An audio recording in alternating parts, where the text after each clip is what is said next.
I tell you, it's a silly superstition and in most cases completely belied by the facts, but if you live among these people, it's difficult to escape the prevailing opinion. You can't imagine what a strong effect such superstitions have. You spoke to a man up there, didn't you? And he could hardly utter a word in answer? Of course, there's many a reason for being bewildered up there, but one of the reasons why he couldn't bring out an answer was the shock he got from looking at your lips. He said afterwards that he saw on your lips the sign of his own condemnation. On my lips? Asked Kay, taking out a pocket mirror and studying them. I can't see anything peculiar about my lips, do you? I don't either, said the tradesman. Not in the least. How superstitious these people are, cried Kay. Didn't I tell you? Asked the other. Do they meet each other so frequently then and exchange all these ideas? Queried Kay. I never had anything to do with them myself. As a rule, they don't mix much, said the tradesman. It would be hardly possible. There are too many of them. Besides, they have few interests in common. Occasionally, a group believes it has found a common interest, but it soon finds out its mistake. Combined action against the court is impossible. Each case is judged on its own merits. The court is very conscientious about that, and so common action is out of the question. An individual here and there may score a point in secret, but no one hears it until afterwards. No one knows how it has been done, so there's no real community. People come across each other in the lobbies, but there's not much conversation.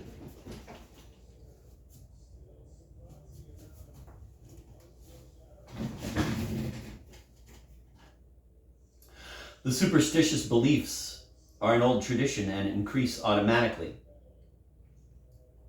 I saw all the people in the lobby, remarked Kay, and thought how pointless it was for them to be hanging about. It's not pointless at all, said Block. The only pointless thing is to try taking independent action. As I told you, I have 5 lawyers besides this one. You might think, as I did once, that I could safely wash my hands of the case, but you would be wrong. I have to watch it more carefully than if I had one lawyer. I suppose you don't understand that. No, said Kay, laying his hand appealingly on the others to keep him from talking so fast. I would only like to beg you to speak more slowly. All these things are extremely important to me, and I can't follow so quickly. I'm glad you reminded me, said the tradesman. Of course, you're a newcomer. You're young in the matter. Your case is 6 months old, isn't it? Yes, I've heard about it. An infant of a case. But I've had to think these things out. I don't know how many times they become second nature to me. I suppose you're thankful to think that your case is so far advanced? Asked Kay, not liking to make a direct inquiry how the tradesman's case stood. But he received no direct answer either. Yes, I've carried my burden for 5 long years, said Block, drooping his head. It's no small achievement, that.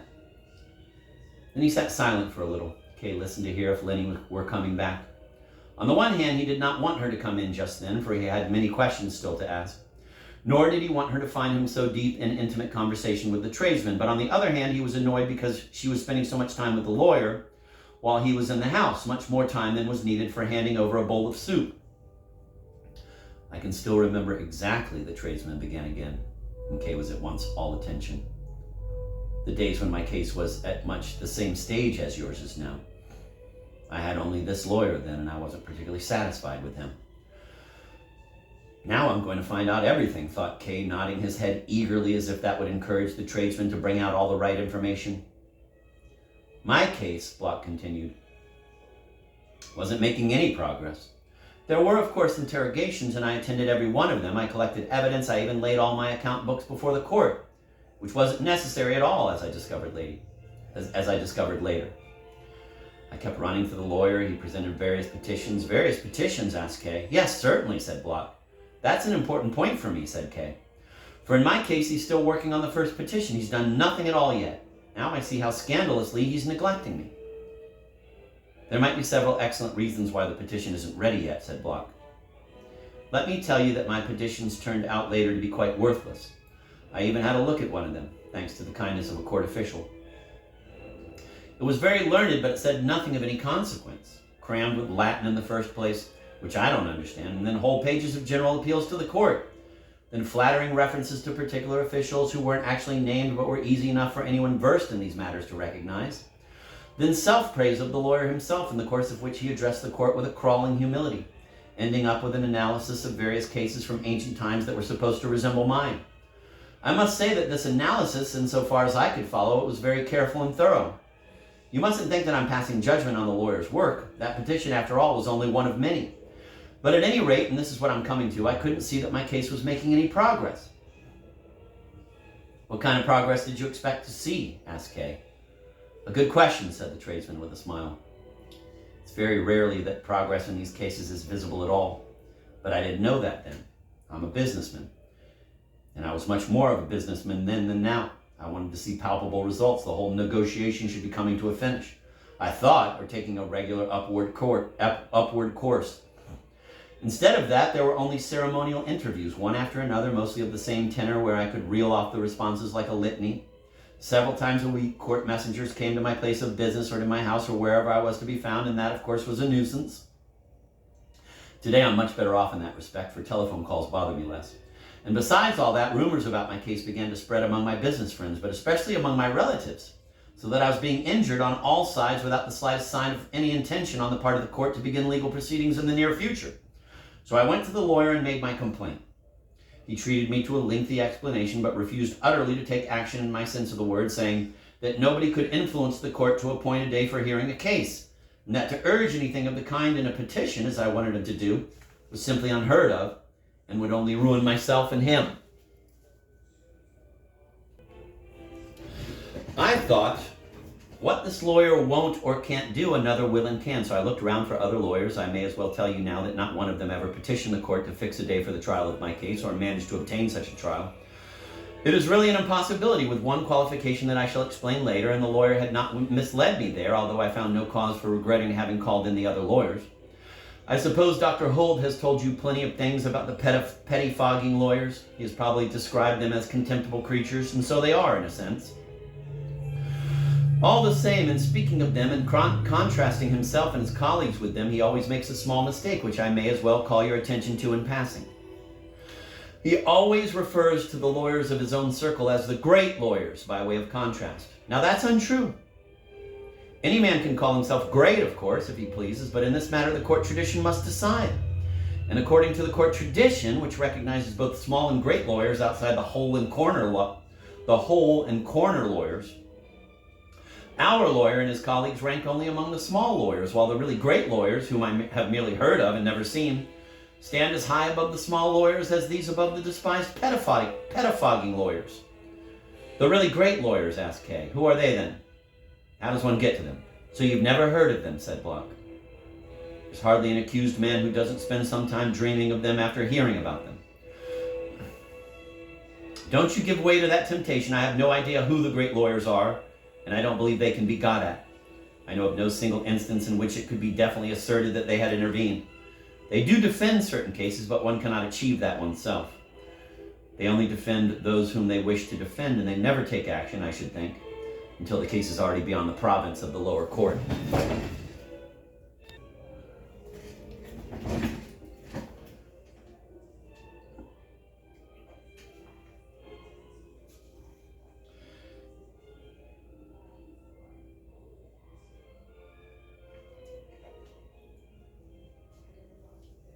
In fact, it's better to put them out of one's mind altogether, or else one finds interviews with ordinary lawyers so stale and stupid with their niggling counsels and proposals. I have experienced it myself, that one feels like throwing the whole thing up and taking to bed with one's face to the wall. And of course, that would be stupider still, for even in bed one wouldn't find peace. So you didn't entertain the thought of going to the great lawyers, asked Kay. Not for long, said Block, smiling again. Unfortunately, one can never quite forget about them, especially during the night, but at that time I was looking for immediate results, and so I went to the pettifogging lawyers.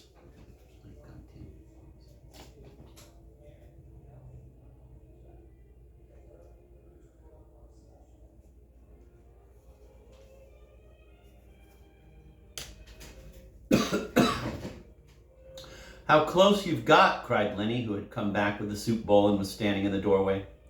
They were indeed sitting so close to each other that they must have bumped their heads together at the slightest movement.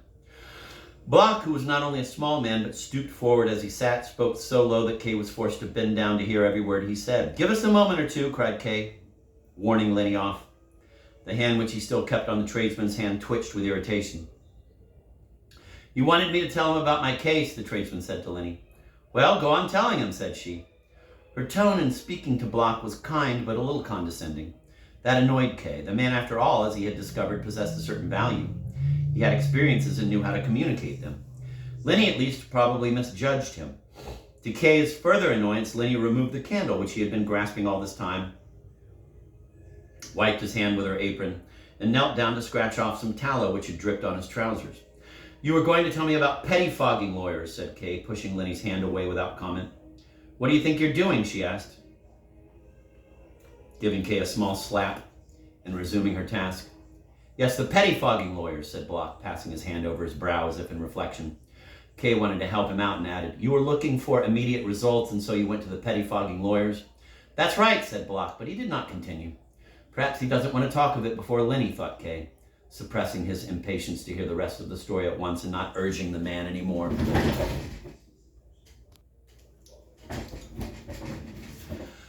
"Did you announce me?" he asked Lenny instead. "Of course," she said. "And the lawyer's waiting for you. Leave Block alone now. You can talk to him later, for he's staying here." Kay still hesitated. "Are you staying here?" he asked the tradesman. He wanted the man to speak for himself. He disliked the way Lenny discussed him as if he were absent. He was filled with obscure irritation today against Lenny. And again it was Lenny who did the speaking. "He often sleeps here." "Sleeps here?" cried Kay. He had thought that the tradesman was waiting only till the interview with the lawyer was brought to a speedy conclusion, and that then they would go off together to discuss the whole business thoroughly in private.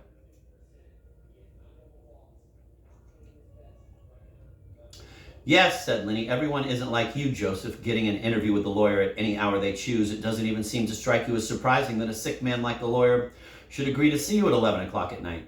You take all that your friends do for you far too much as a matter of course. Well, your friends, or I at least, like doing things for you. I don't ask for thanks, and I don't need any thanks except that I want you to be fond of me." "Fond of you," thought Kay, and only after framing the words did it occur to him. "But I am fond of her." Yet he said, ignoring the rest of her remarks,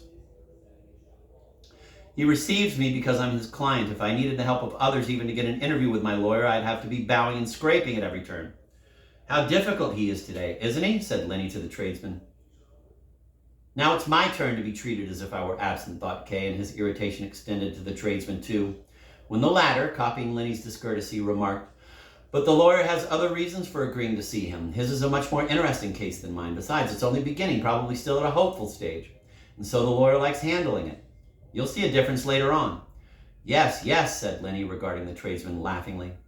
"What a tongue wagger." Here she turned to Kay and went on. "You mustn't believe a word he says. He's a nice fellow, but his tongue wags far too much. Perhaps that's why the lawyer can't bear him. Anyhow, he never consents to see him unless he's in a good mood. I've tried my best to change that, but it can't be done. Only fancy, sometimes I tell the lawyer Block is here, and he puts off seeing him for 3 days together. And then if Block isn't on the spot when he's called for, his chance is gone, and I have to announce him all over again. That's why I let Block sleep here. For it has happened before now that he has been rung for in the middle of the night. So Block has to be ready night and day."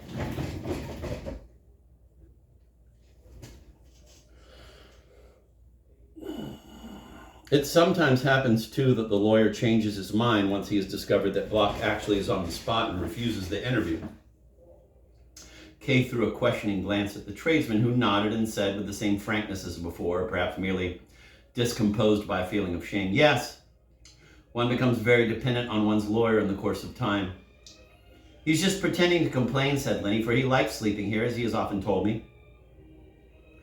She went over to a small door and pushed it open. "Would you like to see his bedroom?" she asked. Kay followed her and gazed from the threshold into a low-roofed chamber with no window, which had room only for a narrow bed. One had to climb over the bedpost to get into the bed. At the head of it, in a recess in the wall, stood a candle, an inkwell, and a pen, carefully arranged beside a bundle of papers, probably documents concerning the case. "So you sleep in the maid's room?" asked Kay, turning to the tradesman. "Lenny lets me have it," said he. "It's very convenient." Kay gave him a long look. The first impression he had had of the man was perhaps after all the right one. Block was a man of experience, certainly, since his case had lasted for years. Yet he had paid dearly for his experience.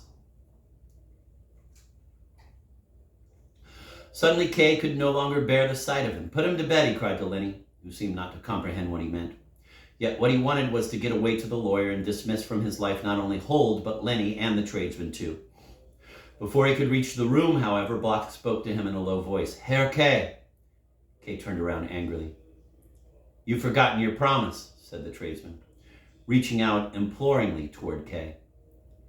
You were going to tell me one of your secrets. True, said Kay, casting a glance also at Lenny, who was regarding him attentively. Well, listen then, though it's almost an open secret by this time. I'm going to the lawyer now to dismiss him from my case. Dismiss him? Exclaimed the tradesman. He sprang from his seat and rushed around the kitchen with upraised arms, crying as he ran. He's dismissing the lawyer. Lenny made a grab at Kay, but Block got in her way, and she requited him with her fists. Still clenching her fists, she chased after Kay, who was well ahead of her. He got inside the lawyer's room before she caught up with him. He tried to close the door behind him, but Lenny put one foot in the crack and reached through it to grab his arm and haul him back. Kay caught her wrist and squeezed it so hard that she had to loose her hold with a whimper. She did not dare to force her way right in, but Kay made certain by turning the key in the lock. I've been waiting a long time for you, said the lawyer from his bed, laying on the table a document which he had been reading by the light of a candle, and putting on a pair of spectacles through which he scrutinized Kay sharply. Instead of apologizing, Kay said, I shan't detain you long. This remark, as it was no apology, the lawyer ignored, saying, I shall not see you again at such a late hour. That agrees with my intentions, retorted Kay. The lawyer gave him a questioning look and said, Sit down. Since you asked me to, said Kay, pulling up a chair to the bedside table and seating himself. I fancied I heard you locking the door, said the lawyer.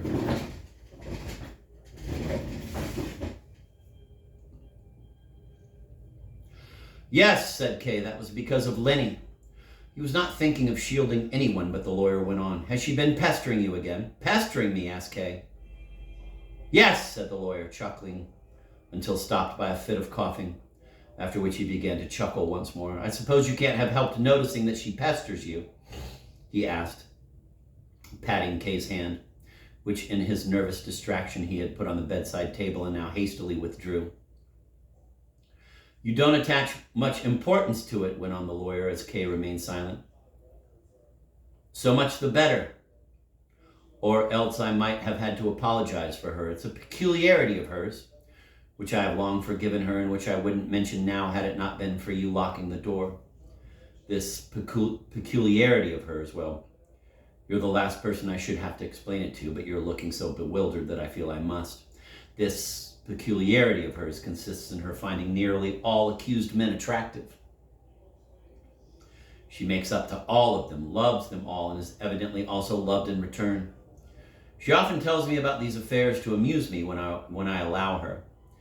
It doesn't surprise me so much as it seems to surprise you. If you have the right eye for these things, you can see that accused men are often attractive. It's a remarkable phenomenon, almost a natural law. For of course the fact of being accused makes no alteration in a man's appearance that is immediately obvious and recognizable.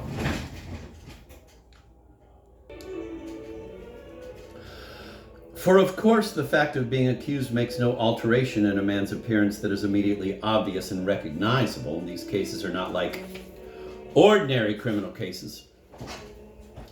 Most of the defendants continue in their usual vocations, and if they are in the hands of a good lawyer, their interests don't suffer much. And yet those who are experienced in such matters can pick out one after another all the accused men in the largest of crowds. How do they know them? You will ask. I'm afraid my answer won't seem satisfactory. They know them because accused men are always the most attractive. It cannot be guilt that makes them attractive, for it behooves me to say this as a lawyer at least. They aren't all guilty. And it can't be the justice of the penance laid on them that makes them attractive in anticipation. For they aren't all going to be punished. So it must be the mere charge preferred against them that is some way enhances their attraction. Of course, some are much more attractive than others, but they are all attractive, even that wretched creature Block.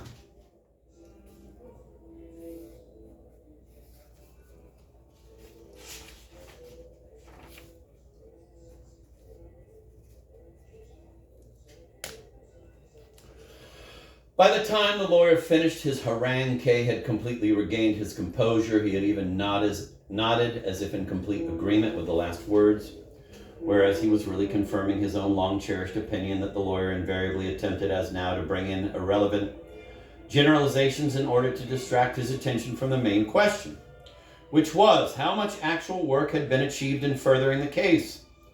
Presumably, the lawyer felt that Kay was more hostile than usual, for now he paused to give him the chance of putting in a word and then asked, since Kay remained silent, "Did you come here this evening for some specific reason?" "Yes," said Kay, shading the light of the candle a little with one hand so as to see the lawyer better.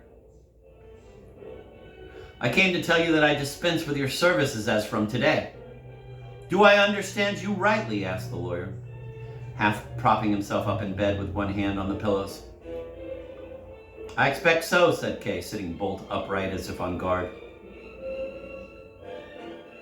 "Well, that's a plan we can at least discuss," said the lawyer after a pause. "It's no plan, it's a fact," said Kay. "Maybe," said the lawyer, "but we mustn't be in too much of a hurry." He used the word "we" as if he had no intention of letting Kay detach himself, as if he meant to remain at least Kay's advisor, if not his official agent. "It's not a hurried decision," said Kay, slowly getting up and retreating behind his chair. "I have thought it well over, perhaps even for too long. It is my final decision." "Then allow me a few comments," said the lawyer, throwing off his feather quilt and sitting on the edge of the bed. His bare legs, sprinkled with white hairs, trembled with cold. He asked Kay to hand him a rug from the sofa. Kay fetched the rug and said, "It's quite unnecessary for you to expose yourself to a chill." "I have grave enough reasons for it," said the lawyer, wrapping the bed quilt round his shoulders and tucking the rug round his legs. "Your uncle is a friend of mine, and I've grown fond of you too in the course of time. I admit it freely. It's nothing to be ashamed of."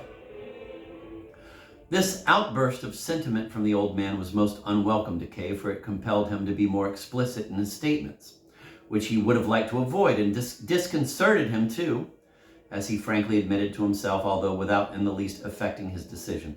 "I am grateful for your friendly attitude," he said, "and I appreciate that you've done all you could do for what you thought to be my advantage. But for some time now, I have been growing convinced that your efforts are not enough. I shall not, of course, attempt to thrust my opinions on a man so much older and more experienced than myself. If I have unwittingly seemed to do so, please forgive me. But I have grave enough reasons for it, to use your own phrase, and I am convinced that it is necessary to take much more energetic steps in this case of mine than have been taken so far." "I understand you," said the lawyer. "You are feeling impatient." "I'm not impatient," said Kay, a little irritated and therefore less careful in his choice of words. "You must have noticed on my very first visit here when I came with my uncle that I did not take my case very seriously. If I wasn't forcibly reminded of it, so to speak, I forgot it completely. Still, my uncle insisted on my engaging you as my representative, and I did so to please him. One would naturally have expected the case to weigh even less on my conscience after that, since, after all, one engages a lawyer to shift the burden a little onto his shoulders. But the very opposite of that resulted. I was never so much plagued by my case as I have been since engaging you to represent me. When I stood alone, I did nothing at all, yet it hardly bothered me after acquiring a lawyer. On the other hand, I felt that the stage was set for something to happen. I waited with unceasing and growing expectancy for your intervention, and you did nothing whatever. I admit that you gave me information about the court, which I probably could not have obtained elsewhere, but that is hardly adequate assistance for a man who feels this thing secretly encroaching upon him and literally touching him to the quick."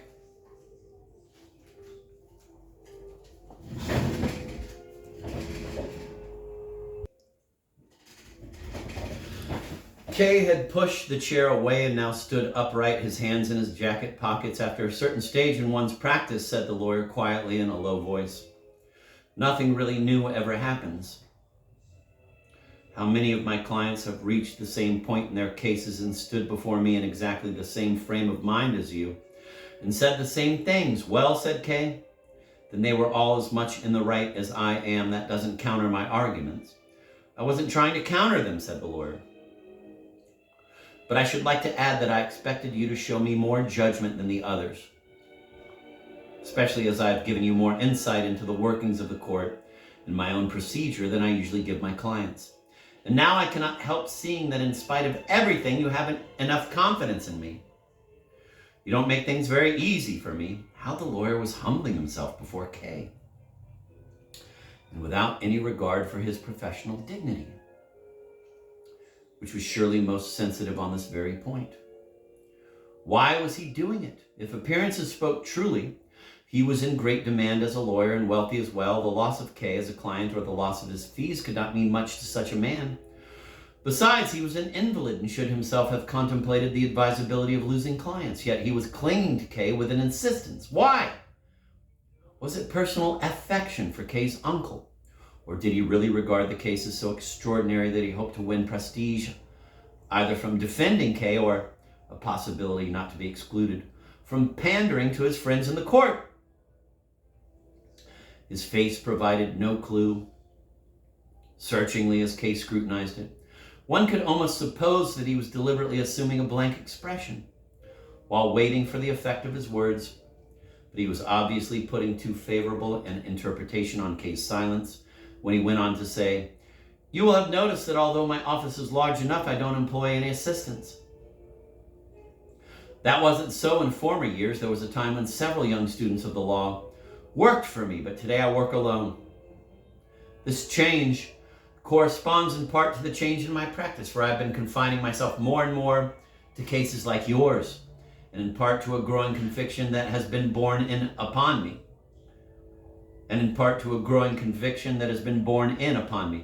I found that I could not delegate the responsibility for these cases to anyone else without wronging my clients and imperiling the tasks I had undertaken. But the decision to cover all the work myself entailed the natural consequences. I had to refuse most of the cases brought to me and apply myself only to those which touched me closely. And I can tell you there's no lack of wretched creatures, even in this very neighborhood, ready to fling themselves on any crumb I choose to throw them."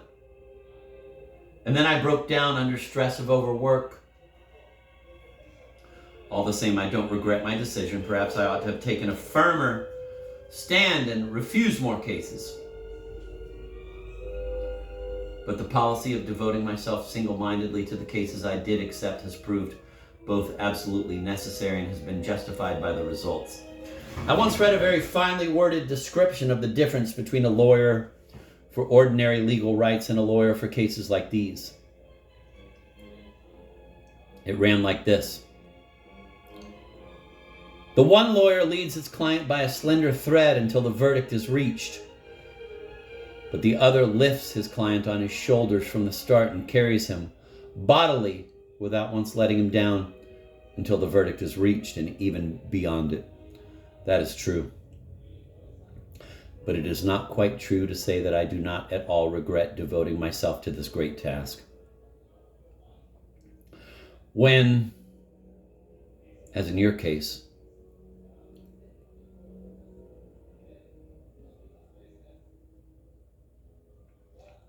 my labors are so completely misunderstood, then yes, then and only then, I come near to regretting it.